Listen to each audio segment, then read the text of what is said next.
చిలకమ్మ అమ్మ కొట్టిందా తోటకెళ్ళావా పండు తెచ్చావా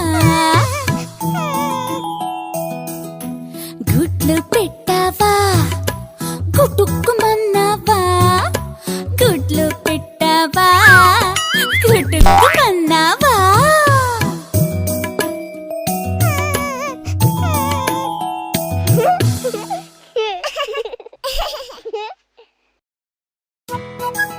అదిగో చీమ వస్తుంది. ఎక్కడి నుంచి వస్తుందో అడుగుదామా? చిట్టి చీమ ఎక్కడికెళ్ళావు?